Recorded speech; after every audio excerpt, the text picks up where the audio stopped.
And welcome. Tonight, a conversation about whether normal conversation is getting replaced by a shallow stream of bits and bytes. That'll be first, and I won't be texting during it. Then we consider quinoa. Some call it the superfood. Its sudden popularity here is gold to Bolivian farmers, but it's bringing conflict too.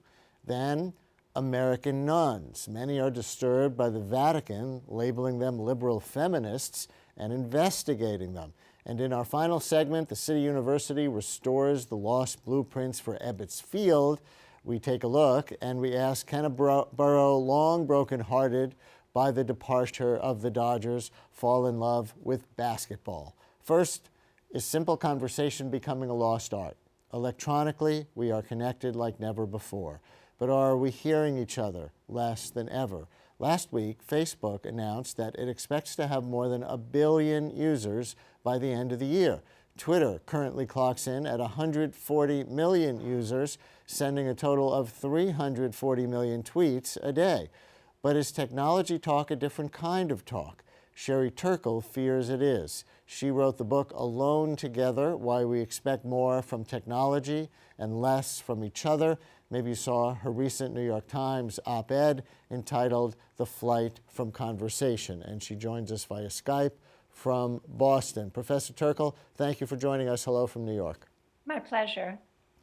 Give us first a few of the examples in your op-ed. You wrote about a 16-year-old boy who texts all the time but wonders whether he could ever have a real conversation. You talk about a businessman who admits that he doesn't want to have face-to-face meetings. He just wants to sit in his office and work on his BlackBerry. Talk about those folks. Well, these are people who basically prefer electronic conversation, electronic connection, because it allows them, as it allows all of us, sort of to hide from each other. Because when we use electronic media, we can edit, which means that we can delete, which means that we can retouch, you know, the face, the voice, the flesh, the body. We can present the self we want to be. And when I ask people, you know, what's wrong with conversation? They say, I'll tell you what's wrong with conversation. It takes place in real time, and you can't control what you're going to say. And really what I'm talking about is the merits of things that take place in real time where you can't always control what you're going to say. So my argument isn't against the wonders of what we can do on the internet, but the importance of having this other stuff too and not fleeing from it, because it's such an important part of human conversation. Why conclude that one makes us flee from the other rather than adds to it, so that we have our digital conversations when it's right for us to have our digital conversations, but when something important is going on, if somebody's losing their job or losing their house or somebody's dying or being born, then we have those rich, messy human relationships that we need to have. Well, that's the ideal. That's the ideal. But my field work, I've been at this for 15 years. I began as a sort of, I don't know what you'd call me, kind of cyber diva or kind of enthusiast for digital communication of all sorts. My field work over these past 15 years, in which I've talked to so many people, hundreds and hundreds of interviews of, you know, people from all walks of life, all ages, all kinds of circumstances, homes, schools, corporations, is that we're not striking that balance, that we're fleeing into the digital because it does allow us to hide. People over and over say to me they'd rather text than talk. So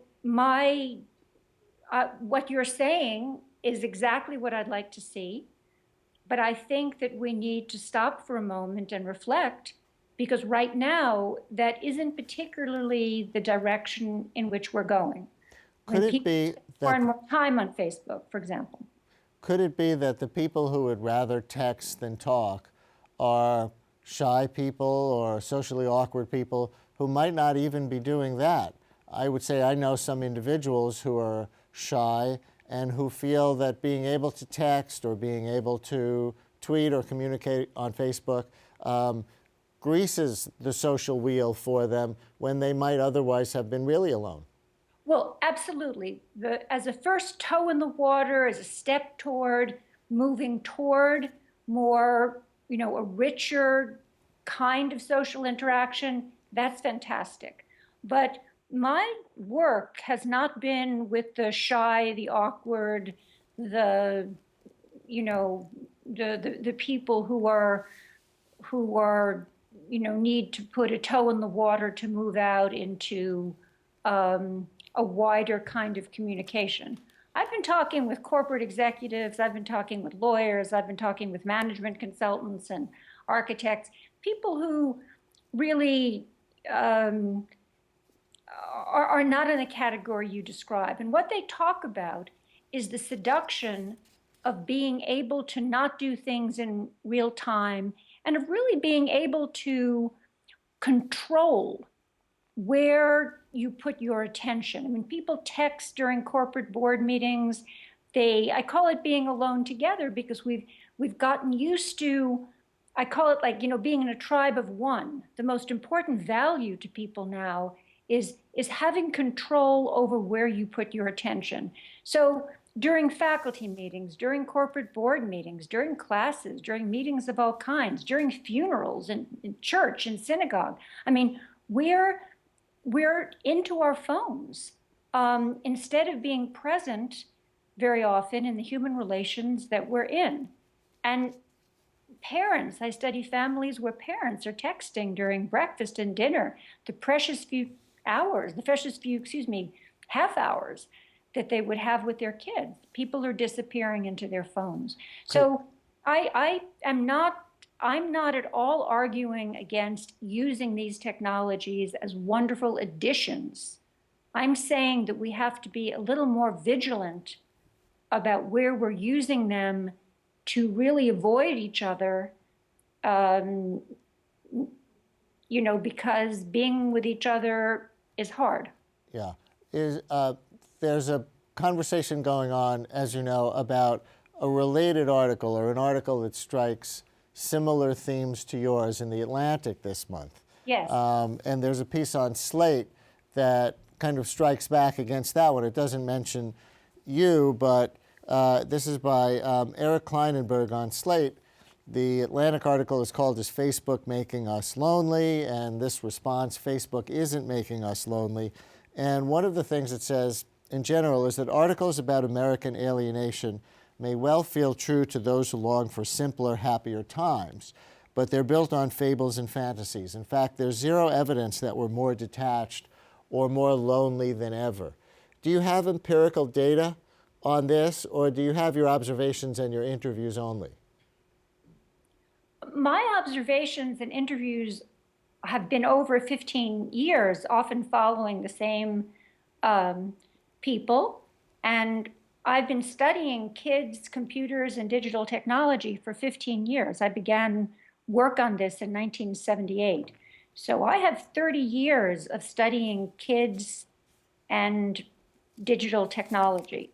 And my methodology is, clinical and ethnographic. So it's not statistical, but that doesn't make it not empirical.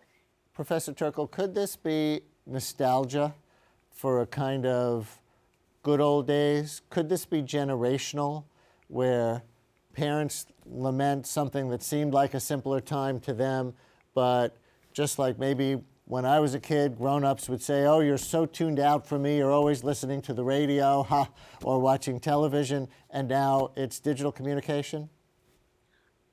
Well, I don't think I'm nostalgic. I think my work is based on really the complaints of the kids, not the complaints particularly of the grown-ups. I'm not registering the complaints of the grown-ups, I'm registering the complaints of the kids who were saying, "My mom takes me to the park and sits there doing her mail. My father used to have the New York Times open, or the, whatever newspaper open, and watch Sunday sports with me, and now he just is disappearing into his phone. when my mom picks me up at school, she kind of texts in the car. We used to take family vacations and talk in the car. So play what's games different? in the car. What's different between I, reading the New York Times in your comfy chair and talking on your, or reading your text and your well, emails? what the kids say is that when, and this is kind of mostly young men talking about what it was like to have a paper open between them and their dad, is that when you just had the paper, the father's attention would kind of be on the kid, on the paper. They'd watch a play, their eyes would go up. When you're into your laptop, when you're into your phone, it's like, I study moms texting while they breastfeed and compare it to moms who were reading while they breastfeed. And it's different. It's like, you get into that space, you get into that phone, you use a gesture like this with your kids, don't bother me, let me just do that last email. And that gesture, don't bother me, I just need to do that last email, is a very, we're in a different mental space when we get into our text and into our email. And it's a seductive, it's almost an addictive kind of thing when you get into the rhythm of digital communication. And it's exciting. It's stimulating, it's exciting. It's like, people tell me it's where the sweetness is. It makes them feel needed and wanted. So it's a very seductive and exciting space, and it has a place in our lives, but we are tuning out the people around us who need to talk to us, particularly our kids, in order to be there. All right. We're living in a world awash with technology, changing all the time, and we're always learning how to manage it. Sherry Turkle, thank you very much. We need to manage it. Thank you. Coming up next, the superfood quinoa. It's good for you, but a mixed bag for farmers growing it high in the Andes. Did you know CUNY leads the way for students with disabilities? CUNY Leads means linking employment, academics, and disability services. If you're a CUNY student with a visible or invisible disability, the City University of New York offers eligible students free career development and placement services. To find out if you qualify, visit cuny.edu/CUNYLeads. CUNY Leads, to the career I always wanted. Mom, I'm not gonna go to college. What are you saying? You've got to go to college. Well, they offered me a job and... Son, college is much more important. No. Yes. No, Mom. Yes. Anyways, it's my decision. Okay, well then decide what degree you're going to get because you will go to college. Their tomorrow depends on your words today. The Hispanic Scholarship Fund has the information you need to help your kids go to college.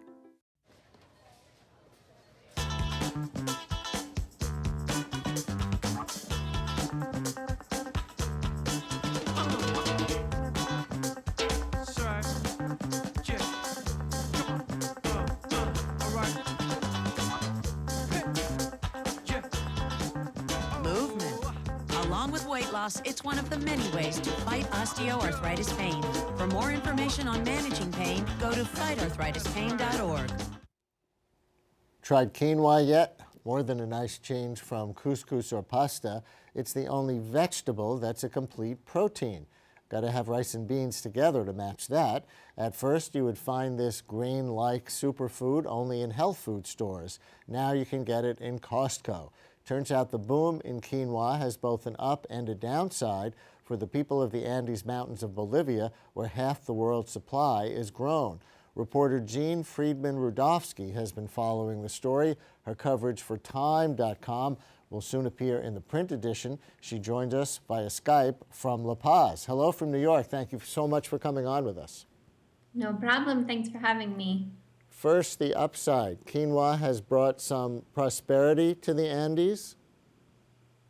It has. We're talking about the poorest region in the poorest country in South America. This is where quinoa is grown, here in the Andes in Bolivia.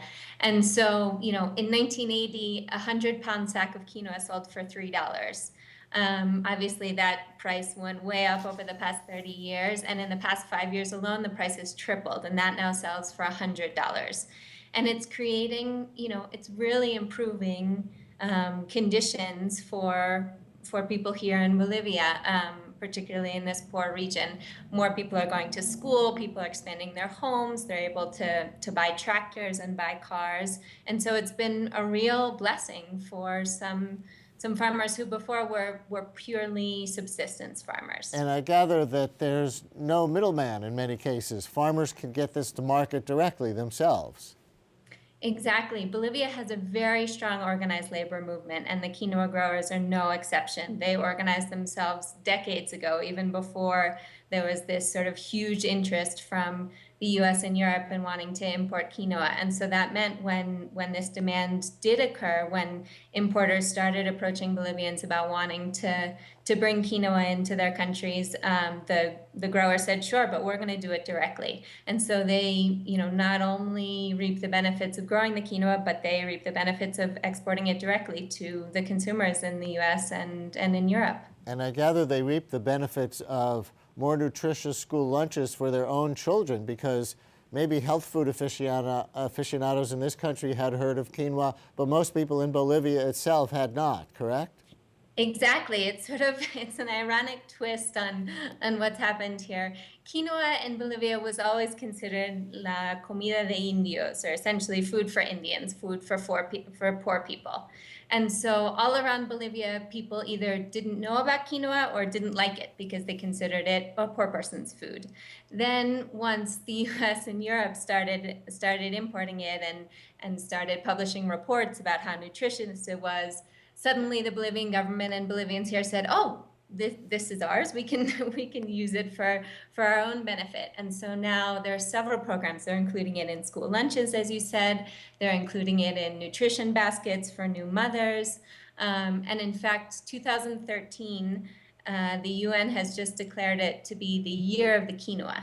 And so Bolivia probably will be expanding a lot of their programs to really enhance how much people here in the country are able to actually benefit from this nutritious food source. And by the way, just to clarify, quinoa is actually not a grain. It's grain-like to the taste when we eat it, but it's actually a vegetable, a member of the beet family. That's exactly right. It's called a chenopod, and quinoa is often universally sort of mistakenly referred to as a grain because most people cook it like a grain, like rice or like pasta. But the fact is, it's not. It's a member of the beet and almost sort of spinach family. However, I understand there are land use conflicts where quinoa is grown in Bolivia. Tell us about them.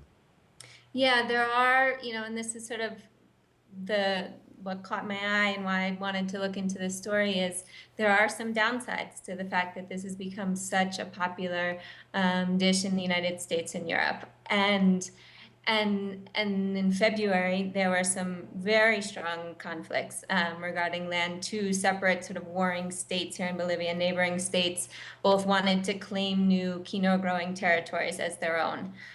So there are some very serious conflicts. And then there are also sort of more minor land disputes or quarrels, because you have a lot of people who had abandoned this highland region, the Altiplano region. Quinoa is mainly grown between 12,000 and 14,000 feet here. People who had abandoned that region to go to the cities to make more money now realize they can be more prosperous returning to the countryside to grow quinoa. And so that's sparking conflicts over what land they still own. And a lot of the quinoa growing land here as well is communal. And that works very well when the land is used for grazing of llamas or of sheep, and when families only have, sort of subsistence level gardens. But the minute communal land turns into something that can actually generate a commercial product and can generate a lot of income for a community, there start being a lot of disputes over who directly should reap the benefits of which land. And the police or the courts can't manage this? No, we're talking about areas of Bolivia where there's very, very little state presence. And so a lot of the conflict resolution that needs to go on around these land disputes happens happens with community leaders, people called maikus, who are the heads of the communities in these Aymara indigenous and Quinoa indigenous areas. This state can have some role, and they did in this conflict that happened in February, because it was between sort of two departments or two states here in Bolivia, and so they sort of stepped in to mediate, and there was actually, thankfully, a compromise in that. But otherwise, it's really left up to the people themselves to figure out how to deal with this. Can it stay organic if it's produced en masse? If the llamas aren't sufficient to fertilize the land, then maybe this is going to get into the, non-organic industrial pesticide economy. Yeah, it's a definite threat. When you speak to farmers here, everyone will tell you you can't separate llamas and quinoa. Essentially, llama poop is the best natural fertilizer for quinoa. And before, you had a ratio of about 10% of people's land being farmed for quinoa and 90% being used for grazing land for llamas. And now in some cases, it's the exact opposite. The majority of the land is being used for quinoa, and people are selling off their llamas. And it's provoking a soil crisis. And it's very, very dangerous and very risky, because there aren't very many other organic options. You're talking about a very, very fragile ecosystem, because this is one of the driest inhabited regions on Earth. And so when you get rid of those natural options, yes, you may have to introduce pesticides in the future. Hopefully, this won't happen. The quinoa growers are very aware of the environmental risks of selling off their llamas. And so some associations are actually requiring that producers keep a certain amount of llamas on their land per hectare of quinoa farmed. And I understand that there's some concern over the effects of potential global warming. Is that right? There are. Here in Bolivia, we're seeing something kind of interesting that we like to call sort of the upside of global warming. And it's that you have areas in Bolivia that are just literally in the past too high to farm anything, even quinoa, even a crop that grows at 14,000 feet. But with global warming, we're seeing less and less frost and higher average temperatures, which is making the soil a little bit more fertile. And so suddenly you have areas that before were completely untenable for agriculture that now can actually sustain quinoa. And so there is sort of this direct relation to climate change, and we're just going to have to see how that plays out over the coming years. So if half the quinoa is grown in Bolivia for the entire world, I understand that some of the rest is grown in Ecuador and Peru. Do they have the same problems? We're not seeing too many of the same problems in Ecuador and Peru from what I know. On the one hand, in the environmental realm, the areas that are being farmed for quinoa in Ecuador and Peru are not as high in altitude. And so farmers are able to rotate in other crops, such as potatoes and amaranth, and that's keeping the soils generally more healthy, because here in Bolivia, essentially, quinoa has become a monocrop. You put quinoa in for a couple years, then you have to give the soil some rest, but there's really no other crop that they can rotate it with. So soils are generally healthier in Peru and Ecuador. Also, in those quinoa growing areas, a lot of the land is privately owned. And so there's a very sort of, rigid and organized system of land titles. And so you don't have this confusion that you do in Bolivia around communal lands and who reaps the benefits from the quinoa grown on land that's owned by a community. Last question. I understand that the French make a form of vodka from quinoa, and they have a marketing slogan that says, "Now you can feel good about drinking well." So can we still feel good about eating quinoa? Yes, we can. And this is an important point. After I wrote the piece, I got a lot of emails asking, "Oh no, well, should we boycott quinoa?" And no, that is not the answer. Farmers are benefiting greatly from growing this crop, from the high price of the crop, and that's excellent, and they deserve to be getting that money. And so I would say to people, keep buying quinoa, keep being willing to buy it at a high cost. However, I think the lesson that this teaches us is that there are no easy fixes. quinoa is now a volatile commodity, and it's in sort of this, what many would call an unjust and complex global food system. And so just because, something is labeled fair trade or organic or small scale produced, it doesn't mean that it can avoid all of the problems that come with transforming a food into a commodity. And so absolutely keep buying quinoa, but it doesn't necessarily mean that it is, an entirely good act. You're not going to be saving the world just by buying quinoa, but it is still a good thing to do. Well, thank you very much for joining us. We really appreciate it. Thank you. Up next, American nuns, too liberal for the Vatican.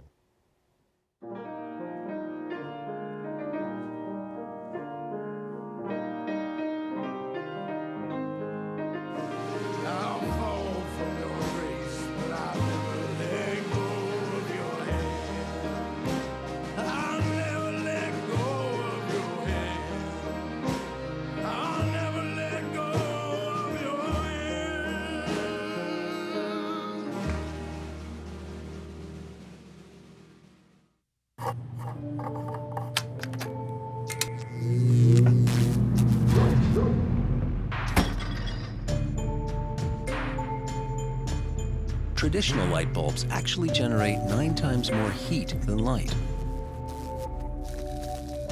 Switch to Energy Star light bulbs, and you'll realize just how much cash you are really burning through. Saving energy saves you money. Learn more at energysavers.gov.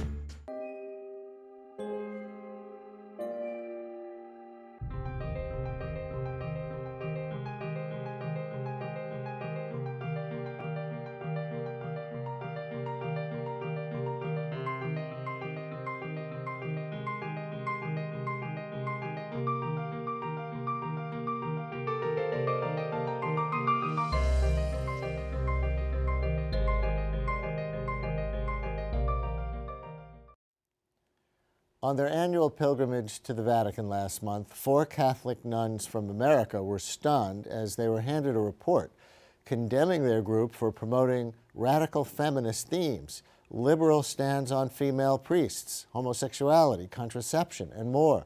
Their group is not a small one. The nuns were part of the Leadership Conference of Women Religious, the LCWR, which represents some 57,000 U.S. nuns and advocates for the poor and victimized. The group is formulating its response and chose not to appear today, but we are joined by 2 guests who know the roots of this schism and why the Vatican has appointed an archbishop to fully overhaul this country's largest group of sisters.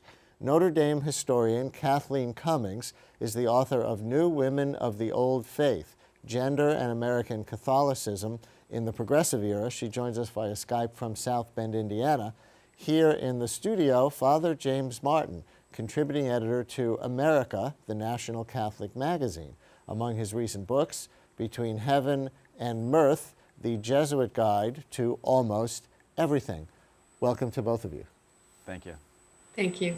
And Ms. Cummings, explain how much you think the nuns in the United States really have run afoul of the Vatican or somehow gotten off a teaching that they were supposed to know about. Well, I think that this has been in the works for some time. I think there's no question that over the last 5 decades, American women religious have become progressively collectively less feminine, and by that I mean they've become more professional, they've become more educated, and also more likely to challenge those in positions of authority, whether that's in church or the state. And the Vatican doesn't always know what to do with women who step out of these traditionally feminine roles. And I think if you read the doctrinal assessment, a lot of that is concern about where exactly these women fit into the larger church structure, and concern that they've stepped out of what they see as their traditional and divinely mandated roles. Father, historically, did Pope John the 23rd in the 1960s move the church in a liberal direction that nuns in this country then fully adopted, and then since then the subsequent popes have walked it back, but the nuns are still over here? I would say that's fairly accurate. I would say also it's not just Pope John the 23rd, it's the Second Vatican Council which was the great gathering of bishops in the 1960s, that asked religious orders, men and women religious orders, to go back to their roots and find out what their founders and foundresses intended them to do. And when the sisters went back to their roots and read their original statements, they found out things like, we need to be more with the poor, we need to be more engaged with the world.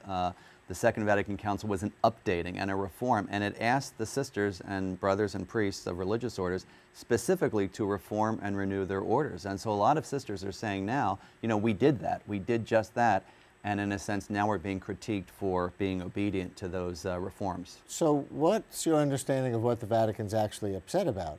Is it that the nuns are not putting enough attention on sexually related teachings, homosexuality, abortion, or that they're putting too much on poverty and social justice, and the Church doesn't want that? Well, that's partially true. They are concerned in this assessment, which is about the LCWR, which is the sort of umbrella organization. They'd also done earlier a whole investigation of all the women's religious orders that they're still investigating.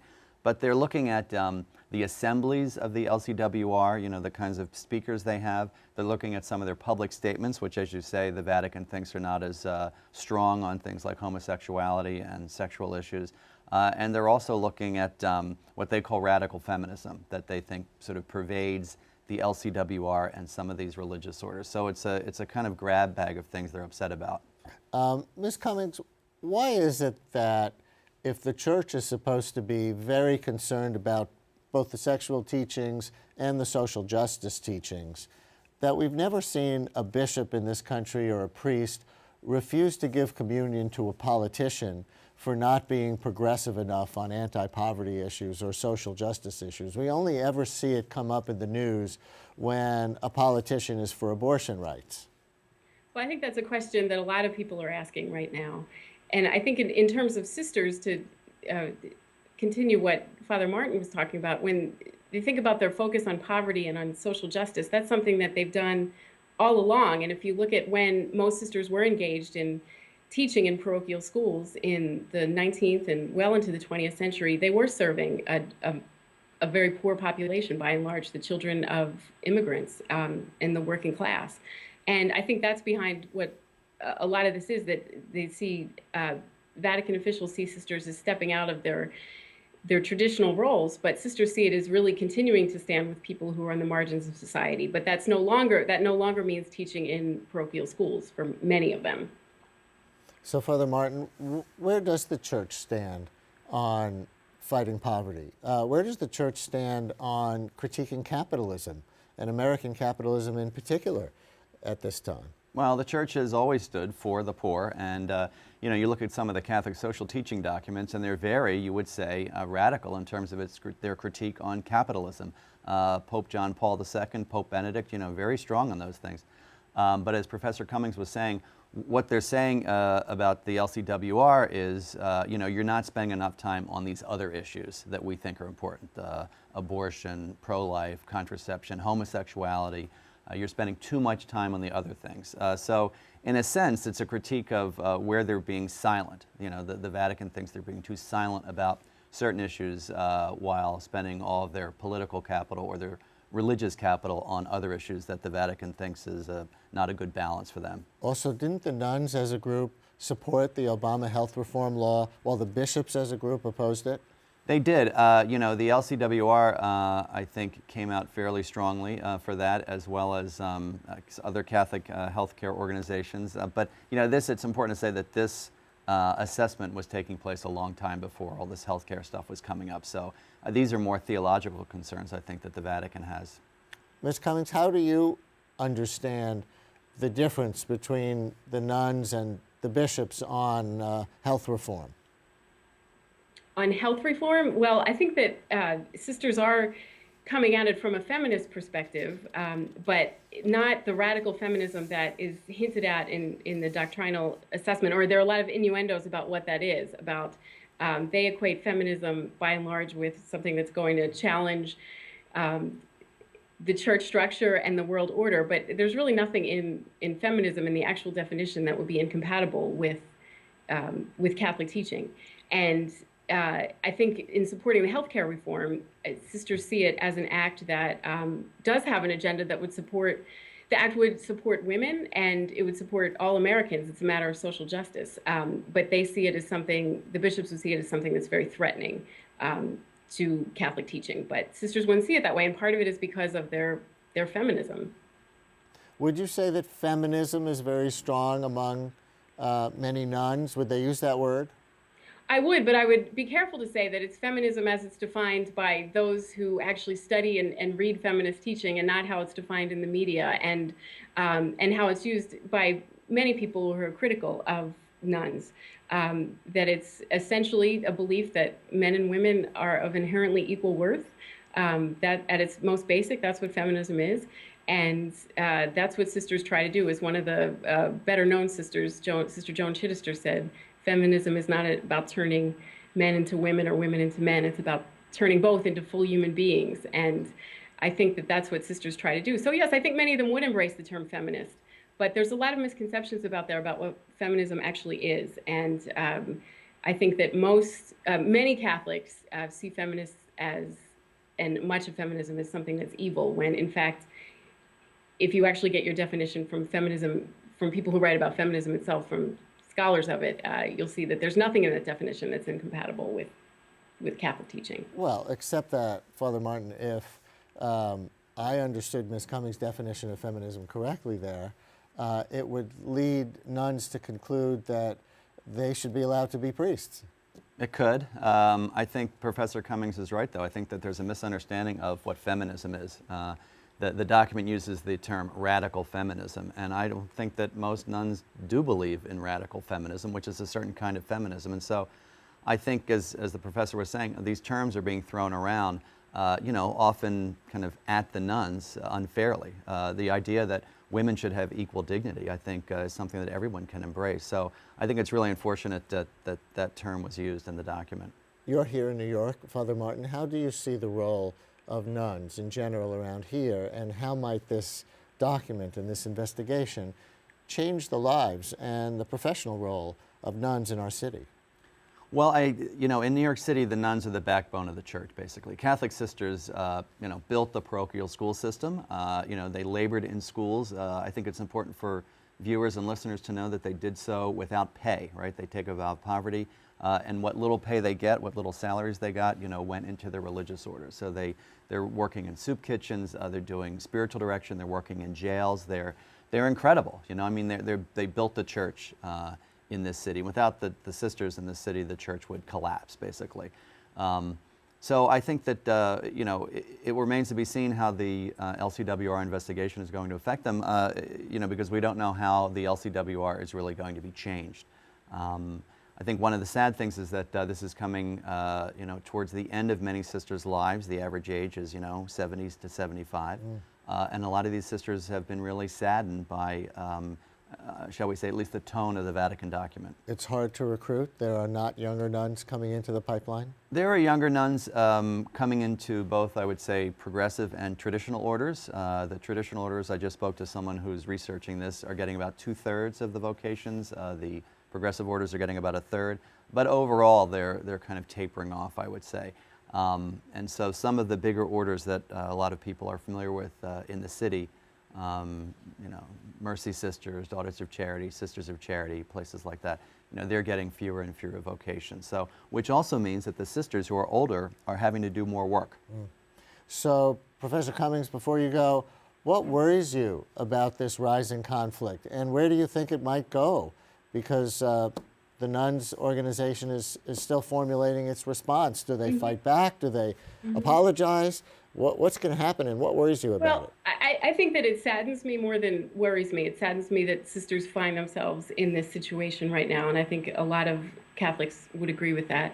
I think that sisters have been responding creatively to challenges from the church and outside of it for a very long time. And while I don't know what the response is going to be, I believe it will be some. I know it will be something that will be arrived at after prayer and discernment and collaborative work. So while I can't say where this is going, I have more confidence than concern.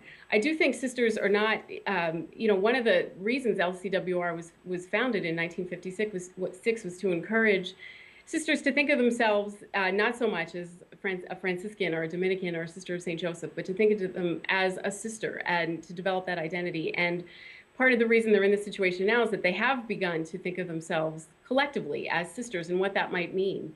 And the visitation and this doctrinal assessment have had the perhaps unintended effect of really creating a lot of solidarity among them. And I hope that they can maintain that sense of unity and formulate a response that will ensure that, no, we're not going to see numbers like we saw from the early 19th century until the until very recently. Those numbers are not going to rebound to the numbers that they once were. But there will always be American Catholic sisters.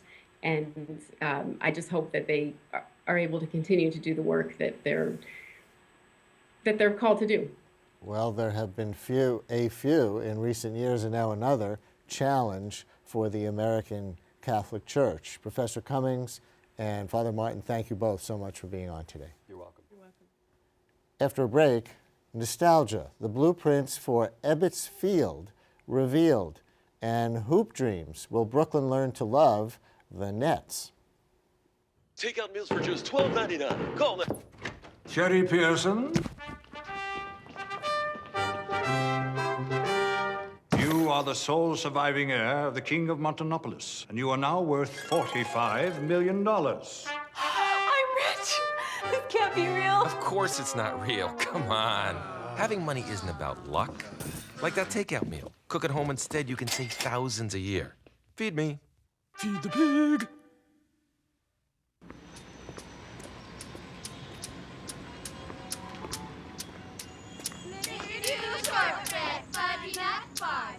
How many trees in the cookie jar? 1, 2, 3, 4, 5, 6, 7. The smallest moments can have the biggest impact on a child's life. Go Dad! Go Dad! Take time to be a dad today.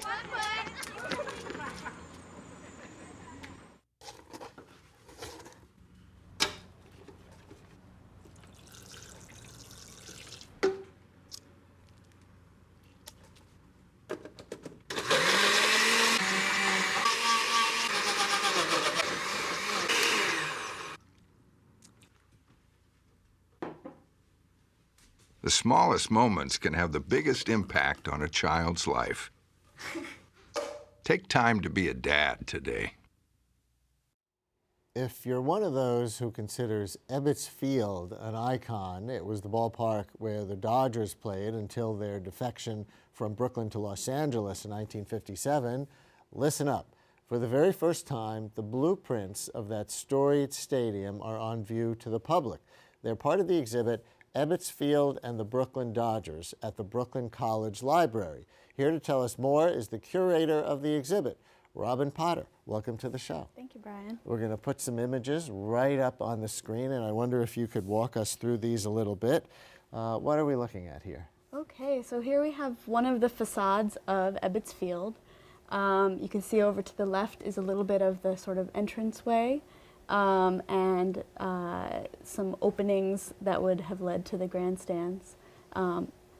Here we have a blueprint of the rotunda, and you can see very small the chandelier, which was composed of bats and balls. It was very comically themed. And very blue blueprints. Yes, very blue blueprints. They're in really good condition for what they are. This shows the offices that were above the rotunda, and then to the right you can see the floor was actually tile with inlaid stitching to look like a baseball. It was really interesting.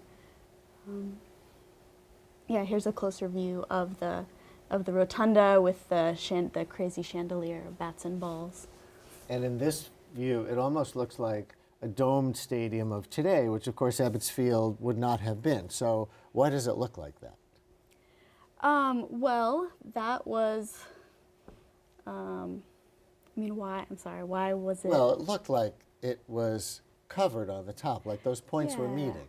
Well, that was the entranceway. So it was styled to be this like grand sort of foyer, and you would come in and you would walk through this foyer, and then you would emerge out into the open field, and everybody remarked how green the grass was in this place. Indeed. Where have these blueprints been all these years, 100 years, if they're only going on display for the first time now?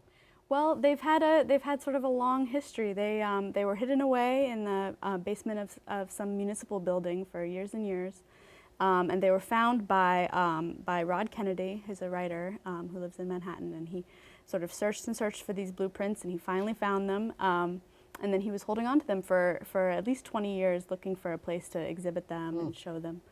And they're exactly 100 years old, 1912, aren't they? That's right, yeah. So the field opened in 1913, but the blueprints themselves date from 1912, so that's the centenary. Wow. And there's also, I gather, at the exhibit, a model of Ebbets Field on display?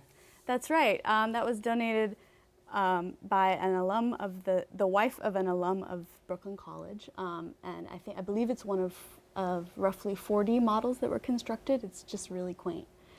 And there's some other things that are part of the exhibit. There's a base from the old Ebbets Field, first base, second base, third base. It's a home base. It's one of the, it's home plate. Yeah, home plate. It's one of the last home plates.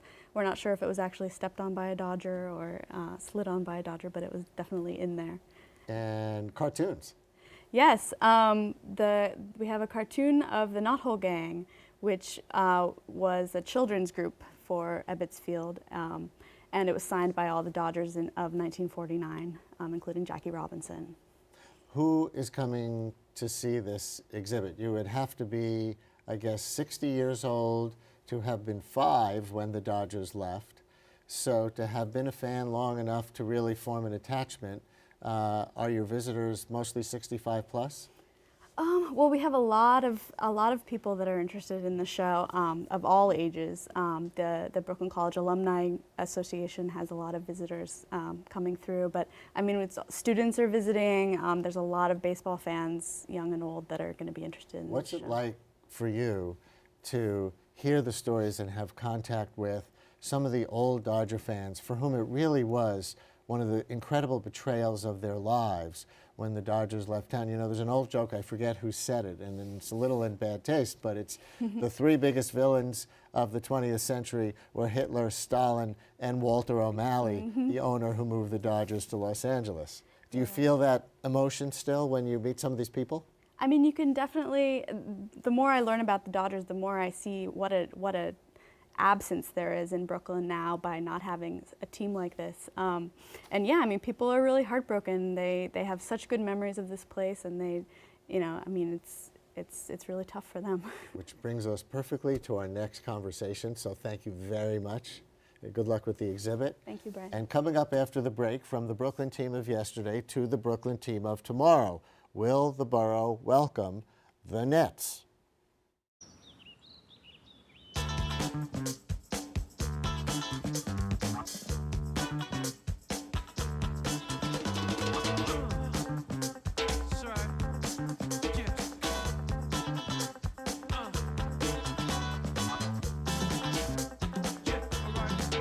Movement. Along with weight loss, it's one of the many ways to fight osteoarthritis pain. For more information on managing pain, go to fightarthritispain.org.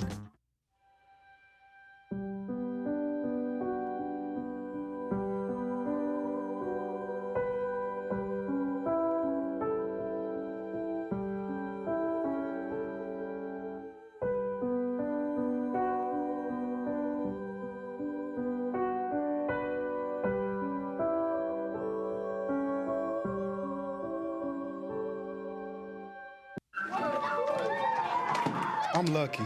Let me help you with that. I get to do something I love. It has nothing to do with touchdowns or titles. Everybody bring it in.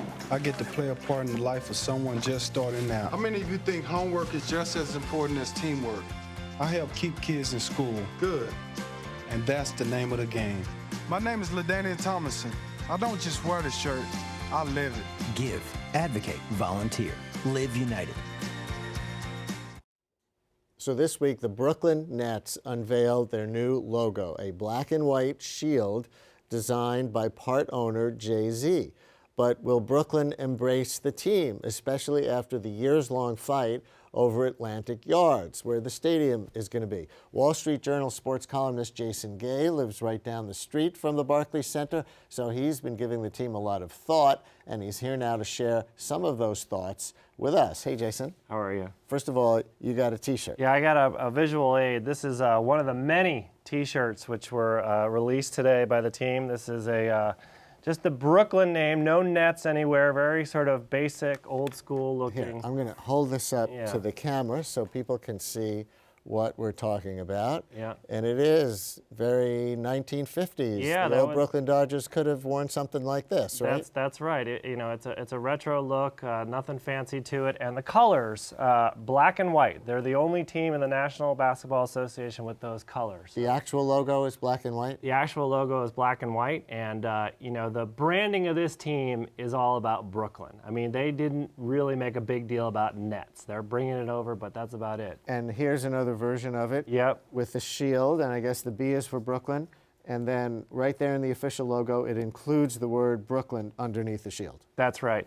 And that's an example there where they use the term nets, but throughout this presentation, and if you look at a lot of the stuff that's already been released by the team, T-shirts, hats, and so on, Brooklyn is really the brand of this team. The nets, it's almost like this little small sidecar. You see it in small point type. It's really about Brooklyn. Brooklyn is the fundamental drive of what's selling this team, obviously. And you suggested that maybe they should even change their name to Brooklyn. Was that a joke? No, in fact, it wasn't a joke. I meant it seriously that when the team was thinking about what to name itself, there, of course, were all kinds of recommendations. We had the Brooklyn Bridges, the Brooklyn Brownstoners, the Brooklyn Squirrels, the Rats, and then my brother suggested to me, why don't they just not have a nickname at all? If they're so obsessed with calling themselves Brooklyn something, just call it Brooklyn.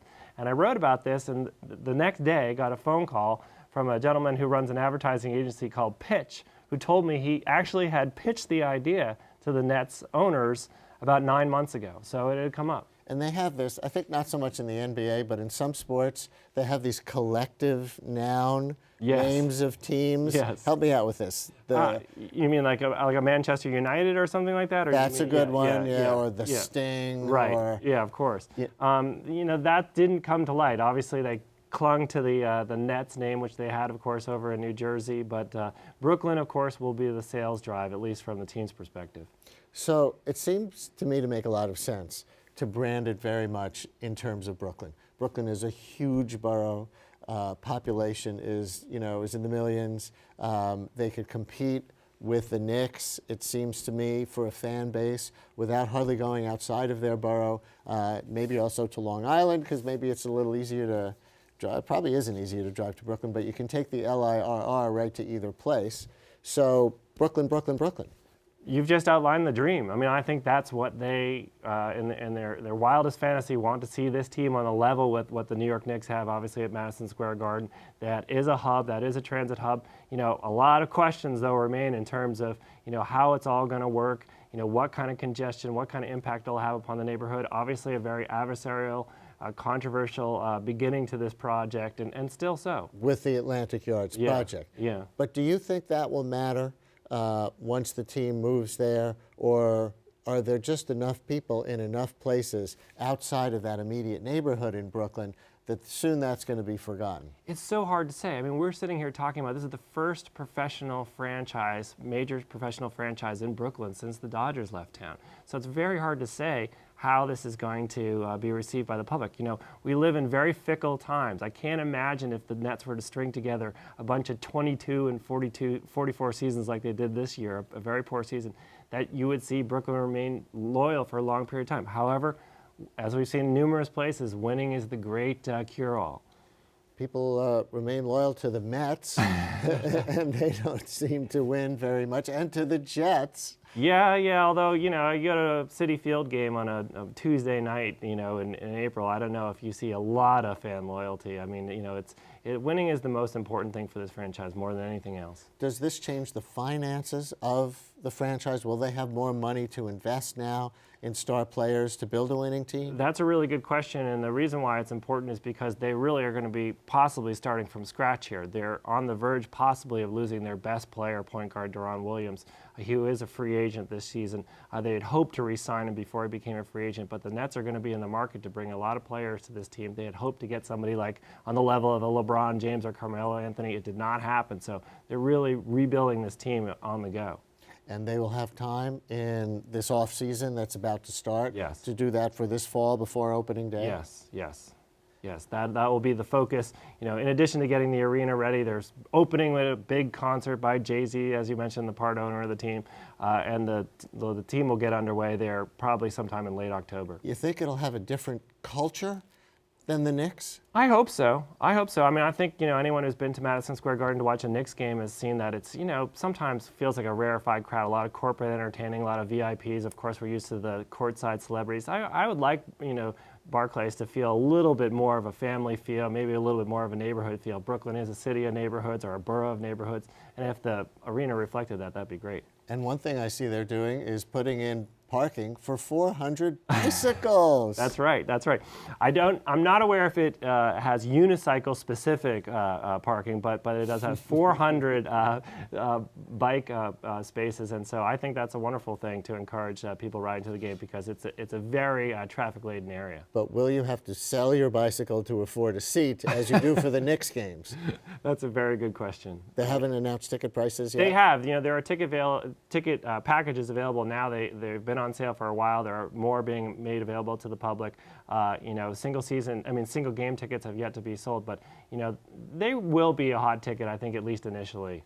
Can they replace the hole in the hearts of people who mourn the loss of the Dodgers, or is that mostly a generation gone by and so it doesn't actually stay relevant? Well, it's a generation gone by, perhaps. It's also a different sport. You know, we've seen, you know, Brooklyn is a constantly evolving place. You know, it's a whole bunch of newcomers, of course, to the borough come, you know, every week, it seems.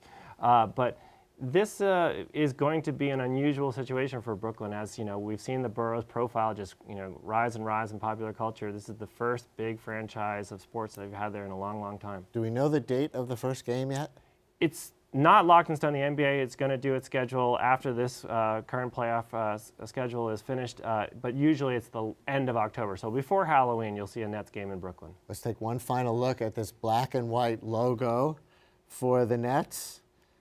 There it is, Nets with a B, and the actual word Brooklyn underneath. How far behind can the color version be once they decide it doesn't sell on television, right? That's true. But we will see. Maybe it'll work. Thank you very much. Thank you.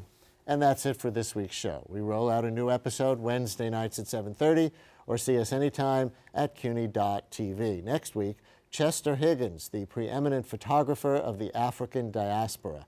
And check out my daily radio show, weekday mornings at 10 on WNYC. That's on 93.9 FM and AM 820 WNYC. Tomorrow morning, Steve Call on the place of ExxonMobil in America. Talk to you then.